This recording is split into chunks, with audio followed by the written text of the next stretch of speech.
আসসালামু আলাইকুম এভরিওয়ান, সবাইকে ওয়েলকাম করছি আমার আরও একটি নতুন রেসিপি দেখার জন্যে। আজকে আপনাদের সাথে শেয়ার করছি ডিম দুধের পুডিং রেসিপি। কোনো রকম ছিদ্র ছাড়া একদম মসৃণ এবং খেতে সুস্বাদু এই পুডিংটা আমি যেভাবে বানিয়েছি ওটাই আজ আপনাদের সাথে শেয়ার করছি। আশা করছি আপনাদের কাছে ভালো লাগবে। আজকে পুডিং তৈরি করার জন্যে প্রথমে আমি ক্যারামেল তৈরি করে নেব। ক্যারামেলটা তৈরি করার জন্যে চুলায় একটি প্যান বসিয়ে এর মধ্যেই দিয়ে দিচ্ছি 1/3 কাপ চিনি, তার সাথেই দিয়ে দিচ্ছি 2 টেবিল চামচ পানি। আপনারা নিশ্চয়ই খেয়াল করেছেন আমি কিন্তু এই পর্যন্ত কোনো প্রকার নাড়াচাড়া করি নাই।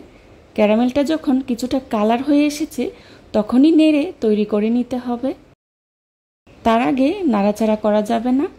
ক্যারামেলের ক্ষেত্রে আপনারা যে কালারটা তৈরি করতে চান সেই কালারটাই তৈরি করে নিতে পারবেন। আমার ক্যারামেলটা তৈরি করে নেওয়া হয়ে গিয়েছে। এখন আমি যে বাটিতে পুডিংটা সেট করব সেই বাটিতেই ক্যারামেলটাকে ঢেলে নিচ্ছি, আর এভাবে বাটিটাকে নেড়ে খুব ভালো করে ক্যারামেলটা বাটিতে সেট করে নিচ্ছি। এবার ক্যারামেলটা ঠান্ডা হতে হতে আমরা ডিম দুধের মিশ্রণটা তৈরি করে নেব। ডিম দুধের মিশ্রণটা তৈরি করার জন্যে প্রথমে আমি একটি বাটিতে নিয়েছি 3টি ডিম, তার সাথেই দিয়ে দিচ্ছি 1/3 কাপ চিনি। চিনিটা আপনারা আপনাদের প্রয়োজন অনুযায়ী ব্যবহার করবেন।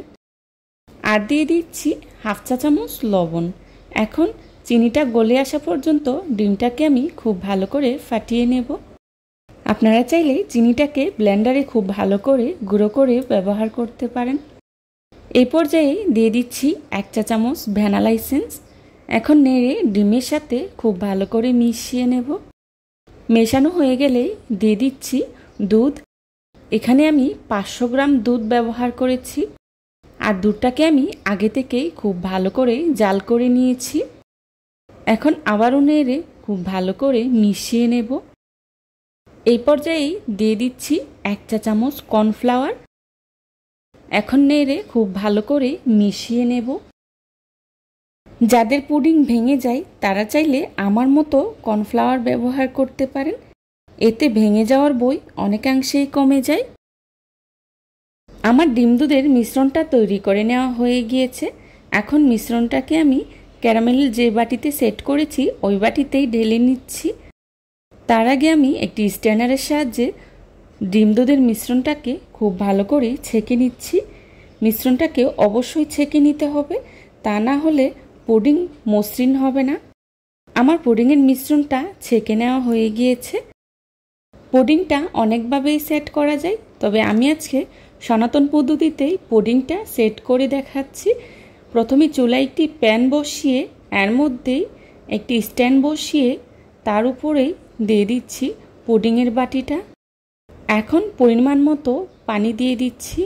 পানিটা এমনভাবে দিতে হবে যাতে করে পানিটা বলক আসার সময় বাটির অর্ধেক পরিমাণে থাকে। এবার ঢাকনা দিয়ে ঢেকে পুডিংটাকে আমি প্রায় 35 থেকে 40 মিনিটের মতো জাল করে নেব। আর ঢাকনার যে ছিদ্রটা আছে ওটাকে আমি টিস্যুর সাহায্যে বন্ধ করে দিচ্ছি। ফিরে এলাম 40 মিনিট পর। দেখুন আমার পুডিংটা পুরোপুরি হয়ে গিয়েছে। আমি একটি টুথপিকের সাহায্যে দেখিয়ে দিচ্ছি। আমার পুডিংটা হতে 40 মিনিটের মতো সময় লেগেছে।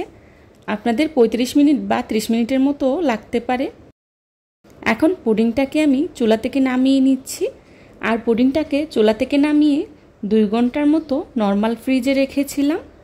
নর্মাল ফ্রিজে রেখে আমি আপনাদের সাথে পুডিংটা সার্ভ করে নিচ্ছি। আর পুডিংটাকে আমি চুলার আঁচ মিডিয়ামে রেখেই রান্না করে নিয়েছি। প্রথমে একটি ছুরির সাহায্যে এভাবে সাইডটা আলাদা করে নিচ্ছি। এখন একটি সার্ভিং ডিশে সার্ভ করে নিচ্ছি। চেষ্টা করেছি খুবই সহজভাবে আমার আজকের এই রেসিপিটি আপনাদের সাথে শেয়ার করার জন্যে। আশা করছি আমার আজকের এই রেসিপিটি আপনাদের কাছে খুবই ভালো লাগবে। যদি ভালো লাগে তাহলে লাইক, কমেন্ট, শেয়ার করতে ভুলবেন না। দেখুন আমার পুডিংটা দেখতে কতটা সুন্দর হয়েছে, আর খেতেও কিন্তু অনেক মজার হয়েছিল। আমি 2টি পুডিং একসাথেই বানিয়েছি। অলরেডি একটি খাওয়া হয়ে গিয়েছে, আরেকটি আপনাদের সাথে শেয়ার করছি। আমার আজকের এই রেসিপিটি যদি আপনাদের কাছে ভালো লেগে থাকে তাহলে অবশ্যই ফ্রেন্ডস অ্যান্ড ফ্যামিলির সাথে শেয়ার করবেন। যারা এতক্ষণ ধৈর্য সহকারে আমার ভিডিওটি দেখেছেন তাদেরকে জানাই অসংখ্য ধন্যবাদ। এই ধরনের সব ঘরোয়া এবং মজার মজার রেসিপি পেতে আমার চ্যানেলটি ভিজিট করে আসবেন প্লিজ। আমার পরবর্তী রেসিপি দেখার আমন্ত্রণ জানিয়ে আজকের মতো এখানেই বিদায় নিচ্ছি। সবাই ভালো থাকবেন, সুস্থ থাকবেন। আল্লাহ হাফেজ। আসসালামু আলাইকুম।